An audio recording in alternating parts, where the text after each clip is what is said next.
Hello everyone, बच्चों. Today we are going to discuss a new topic which is Cannizzaro reaction. ये भी एक काफ़ी इंपॉर्टेंट रिएक्शन है बच्चों. जैसे पिछली वीडियो में हमने डिस्कस करा एल्डोल कंडेंसेशन, उससे भी सवाल अक्सर पेपर में आते हैं और कैनिज़ारो रिएक्शन से भी सवाल हर साल कोई ना कोई क्वेश्चन जेई में, नीट में, जेई एडवांस में भी अच्छा प्रॉब्लम बनती है. ठीक है, तो इस वीडियो में भी हम उसी सीक्वेंस में चलेंगे जिस सीक्वेंस में हम पहले चले थे. लाइक पहले रिएक्शन का पार्ट डिस्कस करेंगे, उसके बाद उसकी मैकेनिज्म डिस्कस करेंगे, उसके बाद related question like JEE advance, mains, NEET के भी क्वेश्चंस हो सकते हैं उसमें, तो वो डिस्कस करेंगे. ठीक है, तो स्टार्ट करते हैं बिना टाइम वेस्ट करे हुए. कैनिज़ारो रिएक्शन, जैसा कि आपको बोर्ड पे दिख रहा है, एक बोर्ड पे हमने एक नॉर्मल रिएक्शन भी दिखा रखी है. लाइक कैनिज़ारो रिएक्शन की ये मैकेनिज्म तो नहीं है, सिंपल एक डायरेक्ट अप्रोच वाली रिएक्शन यहाँ पे दिखा रखी है. एक्चुअल में कैनिज़ारो एक ऐसा नाम है, जैसे पिछली वीडियो में हमने देखा एल्डोल कंडेंसेशन देखा था. तो एल्डोल कंडेंसेशन में नाम से पता चल रही थी चीज़ें कि एल्डिहाइड और कीटोन, इस टाइप की चीज़ें पता चल रही थी. एल्डोल मतलब अल्कोहल ग्रुप और एल्डिहाइड ग्रुप. लेकिन यहाँ पर क्या है कि नाम से कुछ भी पता नहीं चल रहा. कैनिज़ारो नाम से कुछ भी पता नहीं चल रहा. समझ पा रहे हो कि हम ऐसे नहीं कह सकते कैनिज़ारो से देखो ये पता चल रहा है, कैनिज़ारो कुछ भी नहीं पता चल रहा. तो हम यहाँ पे नाम पे ना जाएं, नाम हमें याद करना पड़ेगा. कैनिज़ारो है, उसके अंदर क्या है वो हमें सीखना पड़ेगा. ठीक है, नाम में यहाँ पर कुछ भी नहीं है, पहली बात. दूसरी बात, अब हम स्टार्ट कर रहे हैं कि कैनिज़ारो रिएक्शन क्या चीज़ है. कौन, सबसे पहला पॉइंट मैं आपको समझाऊंगा कि कौन से मतलब रिएक्टेंट्स हैं जो कैनिज़ारो रिएक्शंस देते हैं. सबसे पहला पॉइंट यही है कि जैसे एल्डोल में हमने क्या सीखा था. एल्डोल में हमने सीखा था कि जो एल्डिहाइड्स और कीटोन जिन पर अल्फा हाइड्रोजन्स होता है वो कैनिज़ारो रिएक्शन देते हैं. लेकिन कैनिज़ारो में जस्ट इसका रिवर्स है. ऐसे एल्डिहाइड्स और कीटोन्स, ठीक है, जनरली हम एल्डिहाइड्स की बात करें, कीटोन्स की हम बात ना करें, तो ऐसे एल्डिहाइड जिन पर अल्फा हाइड्रोजन नहीं होता वो कैनिज़ारो रिएक्शन देते हैं. ठीक है, तो बहुत ही सरल है. इससे रिलेटेड में एक सवाल है मेरे पास. ठीक है, मैं डायरेक्टली उस क्वेश्चन को ही आपको करा देता हूं. ठीक, उस क्वेश्चन को कराता हूं, उसमें यही छांटना है आपको कि कौन एल्डिहाइड कैनिज़ारो रिएक्शन देंगे और कौन एल्डिहाइड नहीं देंगे. तो मैं डायरेक्टली उस सवाल को डिस्कस करता हूं, मेरे को अलग से लिखने की भी जरूरत नहीं पड़ेगी. तो मैं उस सवाल को आपको दिखाता हूं. लाइक ये क्वेश्चन है आपके सामने, आपको दिख रहा होगा ये, how many of the following gives Cannizzaro reaction. Integer type question है. ठीक है, तो इसी क्वेश्चन से ही समझ में आ जाएगा कि कौन एल्डिहाइड कैनिज़ारो रिएक्शन देते हैं, कौन नहीं देते हैं. तो सिंपली बच्चों पहले कंपाउंड को हम उठाते हैं, जैसे HCHO. You know that HCHO is a formaldehyde. Like formaldehyde ये होता है. तो आपको पता है कि CO ग्रुप का अगले कार्बन को अल्फा कार्बन बोलते हैं, और यहां पर तो अल्फा कार्बन ही नहीं है. तो अल्फा कार्बन अगर नहीं है तो अल्फा हाइड्रोजन कहां से होगा. Is it clear. तो ये कैनिज़ारो रिएक्शन देगा. जिन पर अल्फा हाइड्रोजन्स नहीं होते वो कैनिज़ारो देते हैं. It means this gives Cannizzaro reaction. अगले पे चलते हैं. तो PHCHO, इसको मिटा देते हैं अगर हम तो PHCHO, PH का मतलब होता है बेंजीन रिंग बच्चों. ठीक है, तो बेंजीन बना लेते हैं. फिनाइल ग्रुप होता है PH का मतलब. उसके बाद क्या है कि CHO ग्रुप जुड़ा हुआ है. CHO का मतलब क्या होता है, ये एल्डिहाइड है. ठीक है, तो जरा देखो बच्चों, CO के जस्ट अगला कार्बन को हम अल्फा कार्बन बोल रहे हैं. Alpha carbon. अब अल्फा कार्बन पर हाइड्रोजन है क्या, नहीं है. ऑब्वियस सी बात है, दिख रहे हैं, एक दो बॉन्ड ये बन गए, एक ये बन गया, एक ये बन गया, चारों वैलेंसीज फुलफिल है, तो अल्फा हाइड्रोजन्स नहीं है. अब अल्फा हाइड्रोजन्स नहीं है तो ये कैनिज़ारो देगा. जिस पर नहीं है वो देगा. इट मींस ये वाला चीज भी कैनिज़ारो देगी. सिमिलरली अगर हम इसकी बात करें CHO को अगर हम ओपन करके लिखें बच्चों, तो इस तरीके से लिख सकते हैं CHO. देखो इसमें भी अल्फा हाइड्रोजन्स नहीं है, कहीं से कहीं तक दिखाई नहीं दे रहे आपको. समझ पा रहे हो. ठीक है, तो ये भी कैनिज़ारो देगा. लेकिन इसमें एक खास बात है, कैनिज़ारो एक ही कंपाउंड में 2 CHO ग्रुप हैं, तो हम यहां बोल सकते हैं कि इंट्रामोलिकुलर कैनिज़ारो यहां पर प्रेजेंट है. Is it clear. तो असल बात तो हमें सिर्फ यही देखना था अभी कि कैनिज़ारो देगा या नहीं देगा. यस देगा. तो ये वाला मॉलिक्यूल भी कैनिज़ारो देगा. Is it clear. ये नहीं देगा, इसमें सॉल्ट बना हुआ है, साफ दिख रहा है कि सॉल्ट वाली रिएक्शन कैनिज़ारो नहीं देती. ठीक है, अगले पे चलते हैं. जैसे इसको मैं रफ कर दूं, अगले वाले कंपाउंड पे चलते हैं. जैसे CH3 का whole twice, CH3 and CHO. Is it clear. तो इसका जो CO कार्बन है, उसका जो ये अल्फा कार्बन है, इस पर हाइड्रोजन प्रेजेंट है. और जिस अल्फा कार्बन पे हाइड्रोजन होता है वो कैनिजारो देता नहीं है, ठीक है, वो एल्डोल देता है। इट मींस ये कैनिजारो नहीं देगा, तो ये वाली चीज भी हमें नहीं लेनी है। सिमिलरली ये वाली चीज आपको दिख रही है, इस वाला जो ये जो CHO है उसके अल्फा कार्बन पर हाइड्रोजन नहीं है, तो ये भी कैनिजारो देगा। ये वाला CHO है उसके भी अल्फा कार्बन पर क्लोरीन है, हाइड्रोजन तो नहीं है, ये भी कैनिजारो देगा। ये वाला भी CHO इसके अल्फा कार्बन पर हाइड्रोजन नहीं है, ये भी कैनिजारो देगा। तो कितने हो गए, 1 2 3 4 5 6, तो इसका आंसर आ गया बच्चों 6। Is it clear? तो सिंपली बच्चों ये इस तरीके के सवाल इंटीजर टाइप्स मेंस में भी आ जाते हैं, एडवांस में भी आ जाते हैं कि which one of the following gives Cannizzaro reaction. Is it clear? तो एक क्वेश्चन भी मैंने सॉल्व करा दिया और एक कंसेप्ट भी आपको क्लियर हो चुका है।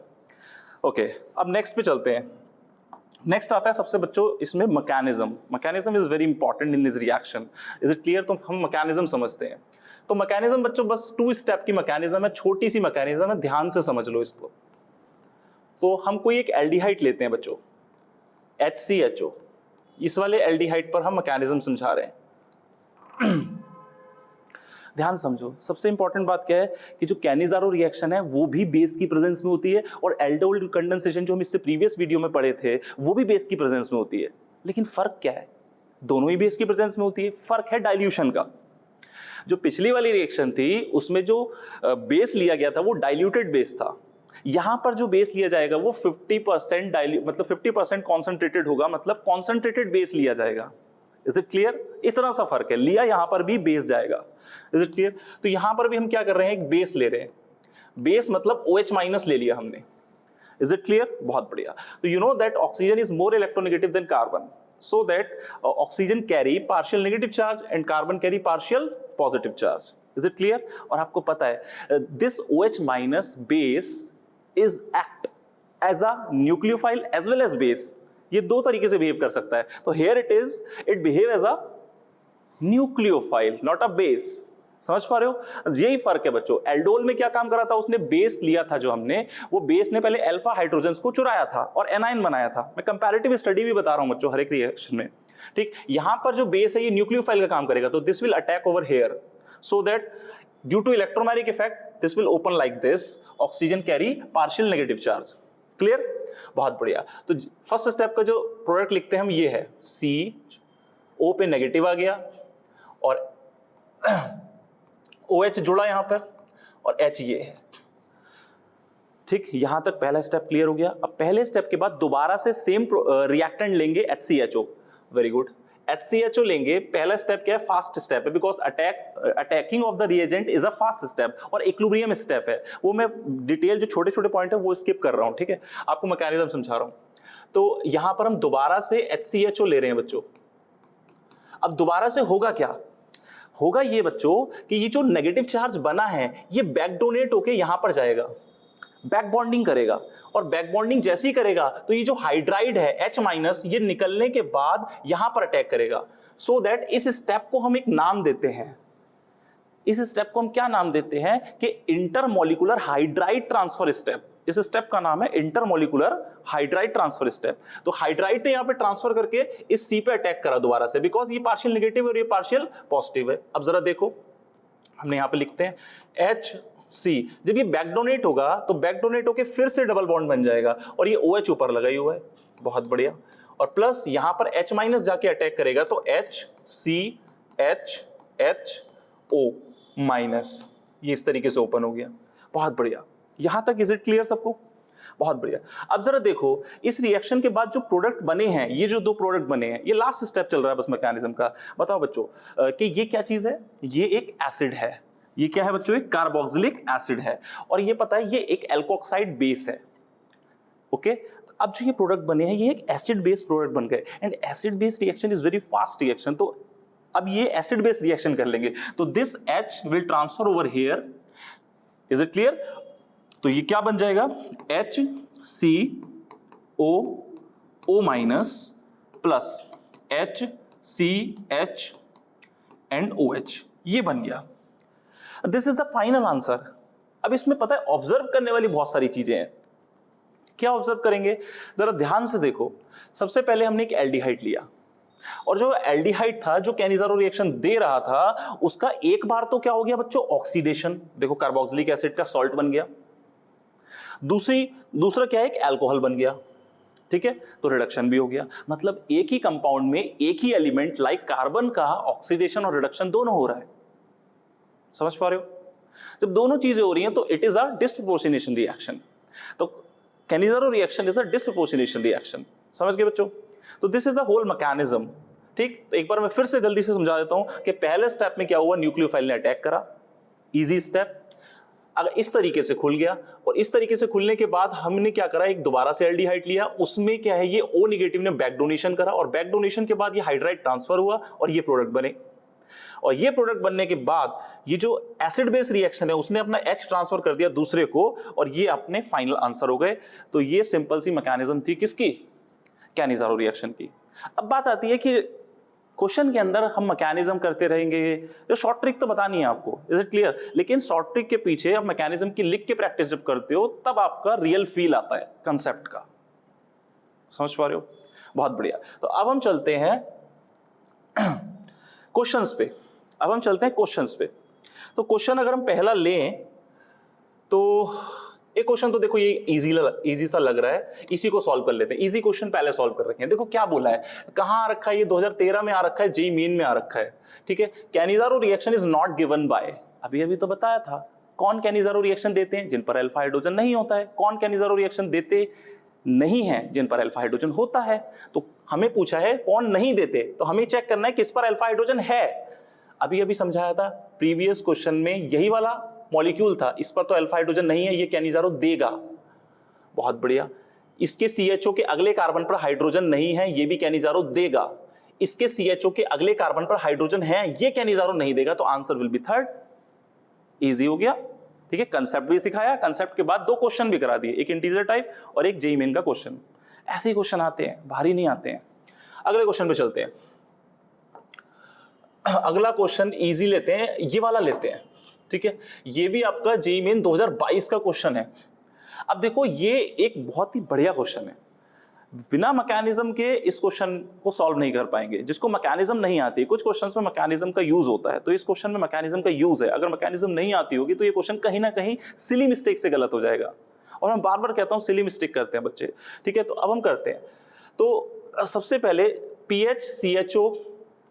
PHCHO लिया गया है और यहां पर बेस के रूप में OH माइनस नहीं है, Na plus OD minus base है। तो मैं फटाफट से मैकेनिज्म लिख देता हूं, अगर जो मैंने अभी समझाई है यहां पे लिख देता हूं। ठीक, तो PHCHO को ओपन कर लेते हैं।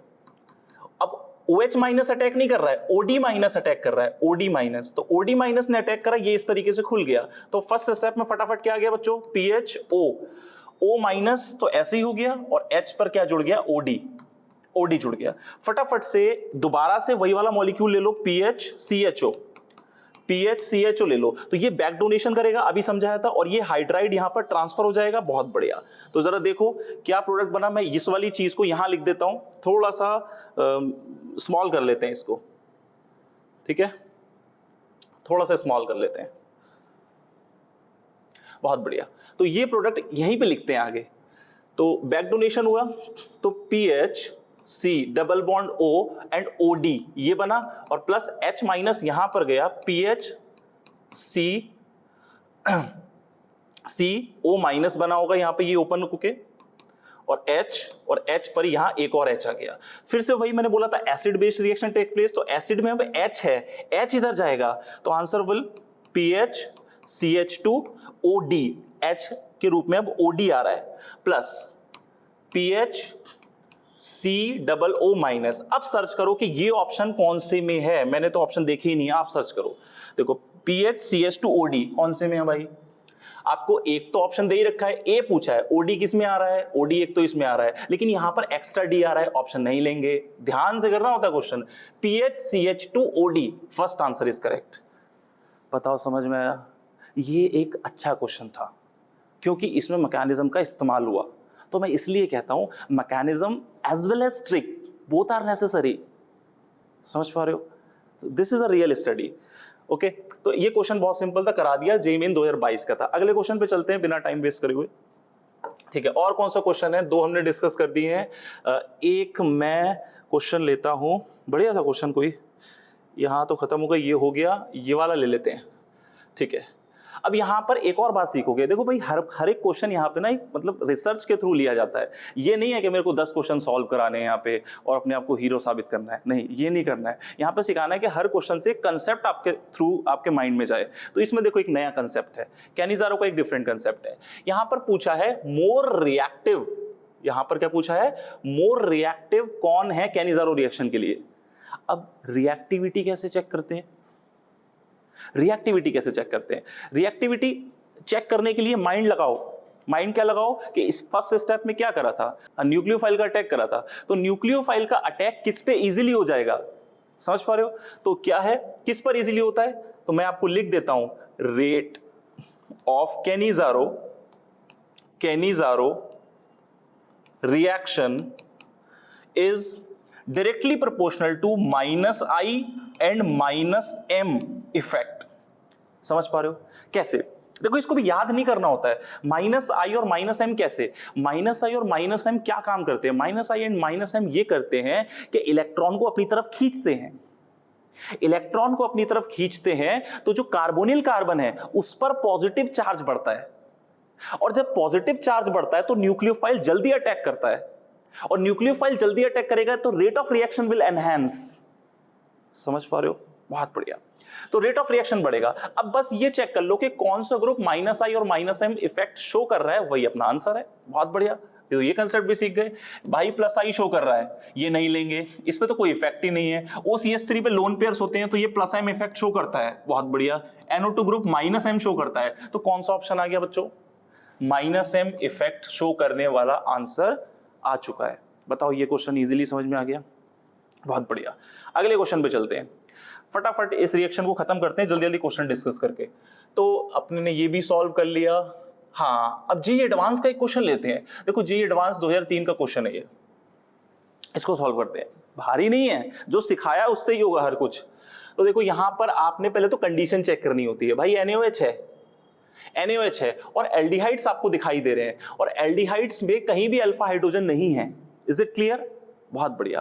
तो यहां पर जो रिएक्शन है कैनिज़ारो तो हो रही है, लेकिन इंट्रामोलिकुलर कैनिज़ारो हो रही है। इंट्रामोलिकुलर कैनिज़ारो है, तो कैनिज़ारो डिस्प्रोपोर्शनेशन रिएक्शन है। एक लाइन में क्वेश्चन करूंगा, तो डिस्प्रोपोर्शनेशन रिएक्शन में क्या होता है, एक बार ऑक्सीडेशन होता है, एक बार रिडक्शन होता है, ठीक है। अब यहां पर देखो कि एक CHO का ऑक्सीडेशन हो जाएगा, एक CHO का रिडक्शन हो जाएगा। दूसरे वाले मॉलिक्यूल में भी एक CHO का ऑक्सीडेशन हो जाएगा, एक CHO का रिडक्शन हो जाएगा। समझ पा रहे हो। तो इस वाले CHO का जब हम ऑक्सीडेशन करेंगे तो ऑक्सीडेशन से COOH आता है, बहुत बढ़िया। तो COOH कौन कौन से में आ रहा है, यहां पर तो दोनों में COOH कर दिए, काट दो ऑप्शन काट दो, ठीक है। दोनों में COOH तो नहीं होगा ना, ये तो अलग ही मैटर है इसका, इसको हटाओ। यहां पर देखो दोनों में CH2OH कर दिए, तो भाई दोनों का रिडक्शन क्यों कर रहे हो, एक का रिडक्शन एक का ऑक्सीडेशन, ये ऑप्शन काट दो। देखो ऑप्शन कट जाते हैं सारे, एक CH2OH एक COOH, एक CH2OH एक COOH, answer will be B. JEE advance, समझ पा रहे हो, करने की टेक्निक आनी चाहिए, कंसेप्ट वही रहता है। जेईई एडवांस का क्वेश्चन नंबर ये सॉल्व हो गया, इसका बी आंसर आ गया, समझ में आया, ये चीज है। एक और क्वेश्चन मेरे पास बचा है जिसमें एक नई बात पता चलेगी, वो भी करते हैं। तो अपने ने ये भी डिस्कस कर लिया, ये भी हो गया, ये भी हो गया। ये वाला क्वेश्चन लेते हैं। ये क्वेश्चन किसी कंपटीशन में नहीं आया है, बुक्स में भी रेयरली मिलेगा, एक आध बुक्स में शायद मिल जाए, ठीक। मैं बहुत ही अच्छा क्वेश्चन है, मतलब इस तरीके के क्वेश्चन से भी आपने एक नई चीज सीखोगे। वैसे आप सीख चुके हो वो वाली चीज, लेकिन इस क्वेश्चन को करके फील आ जाएगा आपको कि आप कैनिज़ारो में तो गलती नहीं कर गएंगे, इतनी सारी बातें सिखा दी, बहुत बढ़िया। तो इसमें भाई प्रोडक्ट बताने हैं। अब बात आती है, this is a confusing question, this is a confusing question. भाई देखो दोनों पे ही CHO है, दोनों में ही अल्फा हाइड्रोजन्स नहीं है, समझ पा रहे हो, और बस फर्क है तो है यहां पर प्रेजेंट ग्रुप्स का, यही डिसाइड करेंगे कि प्रोडक्ट्स क्या बनेगा। मैं आपको एक बात लिखवाता हूं, जो मॉलिक्यूल ज्यादा रिएक्टिव होगा टुवर्ड्स द न्यूक्लियोफाइल, जो मॉलिक्यूल ज्यादा रिएक्टिव होगा टुवर्ड्स द न्यूक्लियोफाइल, वो उसका तो ऑक्सीडेशन होगा और दूसरे वाले का रिडक्शन होगा। ये बात नोट कर लो अपनी कॉपी में, मैं लिख देता हूं यहां पर, मोर रिएक्टिव का ऑक्सीडेशन कर दो और लेस रिएक्टिव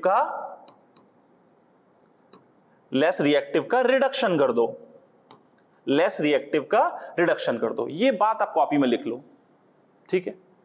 मेंस में और एडवांस में क्वेश्चन आ सकता है, कोई दिक्कत नहीं। अगर कैनिजारो से क्वेश्चन पूछेगा तो ये कंसेप्ट को पूछ सकता है, ठीक है। मैं कह रहा हूं पूछ सकता है, जरूरी थोड़ी पूछेगा, लेकिन ये अच्छा कंसेप्ट है। अब जरा देखो, सिंपल बात है भाई, जरा देखो कौन रिएक्टिविटी कैसे देखते हैं, अभी बताया है। कैनिजारो की रिएक्टिविटी देखने का तरीका क्या है? तरीका है -m और -i ज्यादा रिएक्टिव होते हैं और +m और +i कम रिएक्टिव होते हैं। तो आपको क्लियरली दिख रहा है कि ये तो क्या है, -i भी है और -m भी है, और ये +m है। तो प्लस वाले तो लेने नहीं, माइनस वाले ज्यादा रिएक्टिव हैं, तो इस वाले का तो हो जाएगा बच्चों ऑक्सीडेशन, समझ पा रहे हो। और इस वाले कंपाउंड का क्या हो जाएगा? रिडक्शन। Is it clear? अब ऑक्सीडेशन से क्या बनता है? कार्बोक्सिलिक एसिड का सॉल्ट, ठीक। तो NO2 वाला कहां पर है? उस पे कार्बोक्सिलिक एसिड का सॉल्ट होना चाहिए। NO2 वाले पे कार्बोक्सिलिक एसिड का सॉल्ट है, वेरी गुड। और दूसरे वाले में एल्कोहल होना चाहिए। तो पहला ऑप्शन सही हो गया, बाकी सब में चेक कर लो, नहीं है आप चेक कर सकते हो। समझ पा रहे हो कितना सरल है? फिर से एक बार रिवाइज करा देता हूं कि पहले मतलब -i और -m वाले का ऑक्सीडेशन करेंगे और +i और +m वाले का रिडक्शन करेंगे। इस बात को कॉपी में लिख लो, इस तरीके का क्वेश्चन आ सकता है।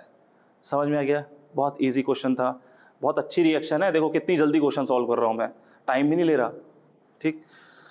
अगले क्वेश्चन पे देखें कौन कौन से सॉल्व हो गए।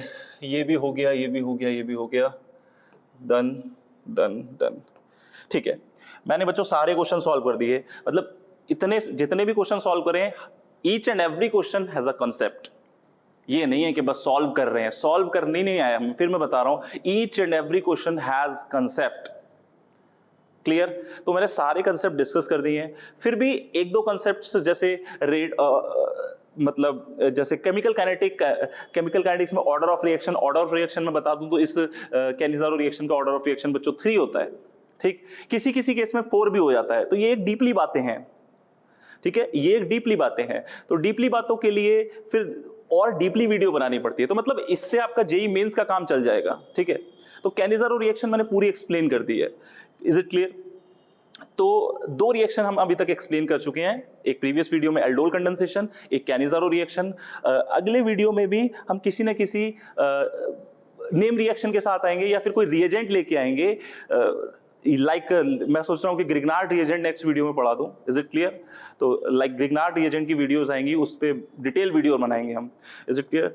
तो जो भी बात आपको बच्चों समझ में नहीं आई, कोई पॉइंट ऐसा रह गया कि मैंने धोखे में गलत बोल दिया हो या फिर ऐसा हो, तो उसको आप कमेंट सेक्शन में बताओ कि सर आपने ये बाय मिस्टेक गलत लिख दिया है या फिर कुछ है। रेयरली ऐसा होता है, फ्लो में कभी कभी हम क्या करते हैं कि कुछ लिख रहे होते हैं और ऐसा नहीं है कि किसी को पता नहीं होता है, लेकिन फिर भी अगर मैं पूरी वीडियो देखता हूं, मुझे भी ऐसा कहीं लगेगा तो मैं भी कमेंट्स में लिख देता हूं ये क्वेश्चन में थोड़ी सी मैंने मिस्टेक कर दी है, तो यहाँ लिखने में दिक्कत है। आप भी बताया करो, मेरे पे जैसे टाइम नहीं होता है।